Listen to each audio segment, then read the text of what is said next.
अरे संजय, चल यार, आज मज़ा करेंगे।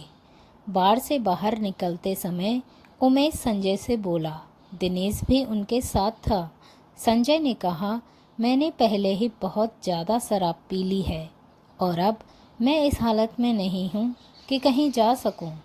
उमेश और दिनेश ने संजय की बात नहीं सुनी और उसे पकड़कर ज़बरदस्ती कार में बिठाया और एक होटल में जा पहुँचे। वहां पहुंचकर उमेश और दिनेश ने एक कमरा ले लिया। उन दोनों ने पहले ही फ़ोन पर इंतज़ाम कर लिया था।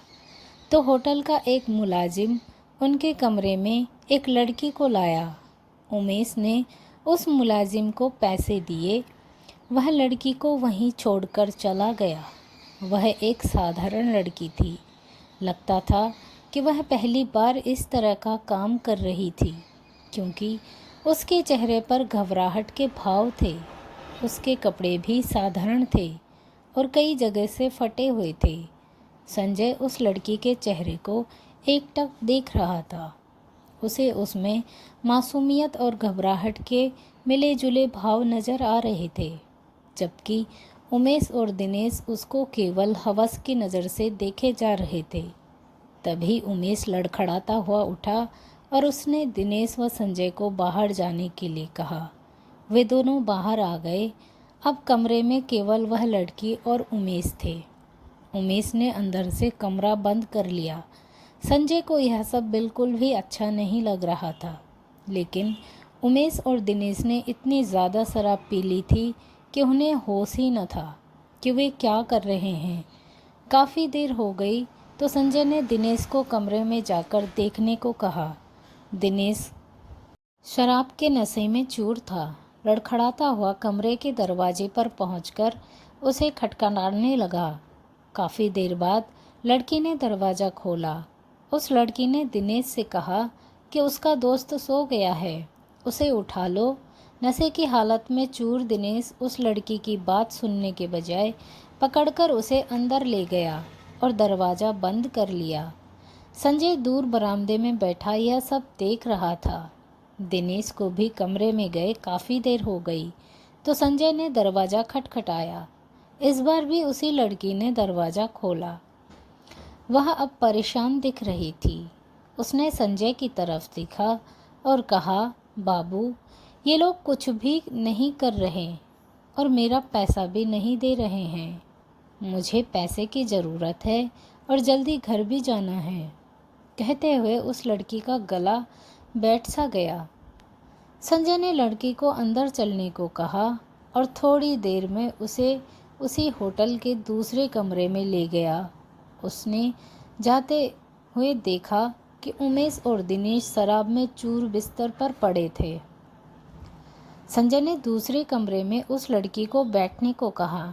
लड़की घबराते हुए बैठ गई। वह थोड़ा जल्दी में लग रही थी। संजय ने उसे पास रखा पानी पीने को दिया, जिसे वह एक सांस में ही पी गई। पानी पीने के बाद वह लड़की खड़ी हुई और संजय से बोली, बाबू, अब जो करना है जल्दी करो। मुझे पैसे लेकर जल्दी घर पहुंचना है। संजय को उसकी मासूम बातों पर हंसी आ रही थी। उसने उसे पैसे दे दिए तो उसने पैसे रख लिए और संजय को पकड़कर बिस्तर पर ले गई और अपने कपड़े उतारने लगी। संजय ने उसका हाथ पकड़ा और कपड़े खोलने को मना किया। लड़की बोली, नहीं बाबू, कस्तूरी ऐसी लड़की नहीं है जो बिना काम के किसी से भी पैसे ले ले। मैं गरीब जरूर हूँ, लेकिन भीख नहीं लूँगी। संजय अब बोल नहीं पा रहा था। तभी कस्तूरी ने संजय का हाथ पकड़ा और उसे बिस्तर पर ले गई। यह सब इतना जल्दी में हुआ कि संजय कुछ कर नहीं पाया।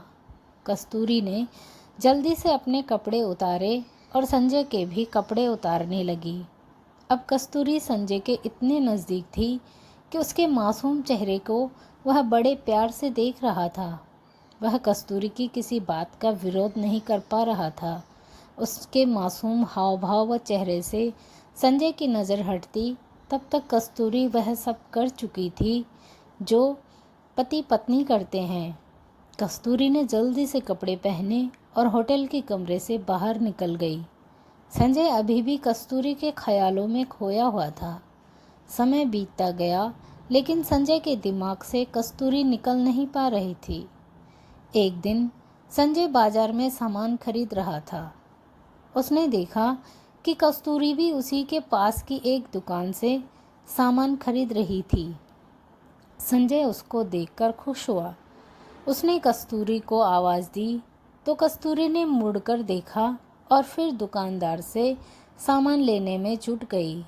संजय उसके पास पहुंचा तो कस्तूरी ने संजय की तरफ कोई ध्यान नहीं दिया। कस्तूरी ने सामान खरीदा और दुकान से बाहर निकल गई। संजय उसे पीछे से आवाज़ देता रहा, लेकिन उसने अनसुना कर दिया। कुछ दिन बाद संजय को कस्तूरी फिर दिखाई दी। उस दिन संजय ने कस्तूरी का हाथ पकड़ा और उसे भीड़ से दूर खींच ले गया और उससे उसकी पिछली बार की हरकत के बारे में पूछना चाहा तो संजय के पैरों की ज़मीन खिसक गई। संजय ने देखा कस्तूरी का चेहरा पीला पड़ चुका था और वह बहुत कमज़ोर हो गई थी। उसने अपनी फटी चुन्नी से अपना पेट छिपा रखा था, जो कुछ बाहर दिख रहा था। कस्तूरी वहाँ से जाने के लिए संजय से जोर आजमाइश कर रही थी। संजय ने किसी तरह उसे शांत किया और भीड़ से दूर एक चाय की दुकान पर बिठाया। संजय ने गौर से कस्तूरी के चेहरे की तरफ देखा तो उसका दिल बैठ गया। कस्तूरी सचमुच बहुत कमज़ोर थी। संजय ने कस्तूरी से उसकी इस हालत के बारे में पूछा तो पहले तो कुछ नहीं बोली, लेकिन संजय ने प्यार से उसके सिर पर हाथ फेरा तो वह रोने लगी। संजय कुछ समझ नहीं पा रहा था। कस्तूरी ने अपने आंसू पोंछे और बोली, बाबू, मेरी यह हालत उसी दिन से है जिस दिन आप और आपके दोस्त मुझे होटल में मिले थे। संजय ने उसकी तरफ सवालिया नज़रों से देखा तो वह फिर बोली, बाबू, मैं कोई धंधे वाली नहीं हूँ। मैं उस गंदे नाले के पास वाली कच्ची झोपड़पट्टी में रहती हूँ। उस दिन पुलिस मेरे भाई को पकड़कर ले गई थी क्योंकि वह गली में चरस गांजा बेच रहा था। उसे जमानत पर छुड़ाना था और मेरे माँ बाप के पास पैसा नहीं था। अब मुझे ही कुछ करना था।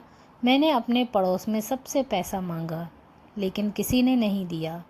थक हार कर मैं बैठ गई तो मेरी एक मौसी बोली कि इस बेरहम ज़माने में कोई मुफ्त में पैसा नहीं देता। मौसी की यह बात मेरी समझ में आई और मैं आप और आपके दोस्तों तक पहुंच गई।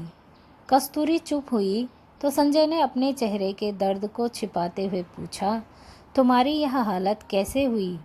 कस्तूरी ने कहा, बाबू, यह जानकर आप क्या करोगे? यह तो मेरी किस्मत है।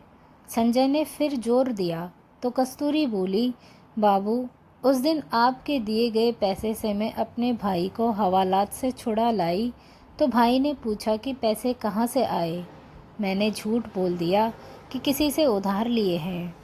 थोड़ी देर चुप रहने के बाद वह फिर बोली, बाबू, सब ने पैसा देखा, लेकिन मैंने जो जिस्म बेचकर एक जान को अपने शरीर में आने दिया तो उसे सब नाजायज़ कहने लगे, और जिस भाई को मैंने बचाया था वह मुझे धंधे वाली कहने लगा और मुझे मारने लगा। वह मुझे रोज़ ही मारता है। यह सुनकर संजय के कलेजे का खून सूख गया। इन सब के लिए वह खुद को भी कसूरवार मानने लगा। उसकी आंखों में भी आंसू छलक आए थे। कस्तूरी ने यह देखा तो वह बोली, बाबू, इसमें आपका कोई कसूर नहीं है। अगर मैं उस रात आपको जिस्म नहीं बेचती तो किसी और को बेचती, लेकिन बाबू, उस दिन के बाद से मैंने अपना जिस्म किसी को नहीं बेचा। यह कहते हुए वह चुप हुई और कुछ सोचकर बोली, बाबू, उस रात आपके अच्छे बर्ताव को देखकर मैंने फैसला किया था कि मैं आपकी इस प्यार की निशानी को दुनिया में लाऊंगी और उसी के सहारे ज़िंदगी गुजार लूँगी, क्योंकि हम जैसी गरीब लड़कियों को कहाँ कोई प्यार करने वाला जीवन साथी मिलता है। इतना कहकर कस्तूरी का गला गला भर आया। वह आगे बोली, बाबू, यह आपकी निशानी है। मैं इसे दुनिया में लाऊंगी, चाहे इसके लिए मुझे मरना ही क्यों न पड़े। इतना कहकर वह तेजी से उठी और अपने घर की तरफ चल दी। यह सुनकर संजय जैसे जम गया था। वह कहकर भी कुछ नहीं कह पाया। उसने फैसला किया कि कल वह कस्तूरी के घर जाकर उससे शादी की बात करेगा। वह रात संजय को लंबी लग रही थी। सुबह संजय जल्दी उठा और बदहवास सा कस्तूरी के घर की तरफ चल दिया। वह उसके मोहल्ले के पास पहुंचा तो एक जगह बहुत भीड़ जमा थी। वह किसी अनहोनी के डर को दिल में लिए भीड़ को चीर कर पहुंचा तो उसने जो देखा तो जैसे उसका दिल बाहर निकलने की कोशिश कर रहा हो। कस्तूरी जमीन पर पड़ी थी। उसकी आंखें खुली थी और चेहरे पर वही मासूम मुस्कुराहट थी। संजय ने जल्दी से पूछा कि क्या हुआ है, तो किसी ने बताया कि कस्तूरी के भाई ने उसे चाकू से मार दिया है, क्योंकि सब कस्तूरी के पेट में पल रहे बच्चे की वजह से उसे बेइज्जत करते थे। संजय पीछे हटने लगा। अब उसे लगने लगा था कि वह गिर जाएगा। तभी पुलिस का सायरन बजने लगा तो भीड़ छटने लगी। संजय पीछे हटते हुए कस्तूरी को देख रहा था। उसका एक हाथ अपने पेट पर था और शायद वह अपने प्यार को मरते हुए भी बचाना चाहती थी। उसके चेहरे पर मुस्कुराहट ऐसी थी जैसे उन खुली आंखों से संजय को कहना चाहती हो, बाबू, यह तुम्हारे प्यार की निशानी है, पर इसमें तुम्हारा कोई कसूर नहीं है। संजय पीछे मुड़ा और अपने घर पहुंचकर रोने लगा। वह अपने आप को माफ़ नहीं कर पा रहा था, क्योंकि अगर वह कल ही उसे शादी की बात कर लेता तो शायद कस्तूरी जिंदा होती। बारिश होने लगी थी। बादल जोर से गरज रहे थे। वे भी कस्तूरी के प्यार के लिए रो रहे थे। मोरल एजुकेशन, दोस्तों, चाहे जितनी ही मजबूरी क्यों न हो, लेकिन मजबूरी में कोई गलत कदम न उठाए। इस कलयुग में कोई सगा नहीं होता। सो दोस्तों, आई होप कि आपको स्टोरी पसंद आई होगी। सो चैनल को प्लीज़ सब्सक्राइब ज़रूर करिए, वीडियो को शेयर करें, लाइक करें और मिलते हैं ऐसी ही इंटरेस्टिंग नई स्टोरी के साथ।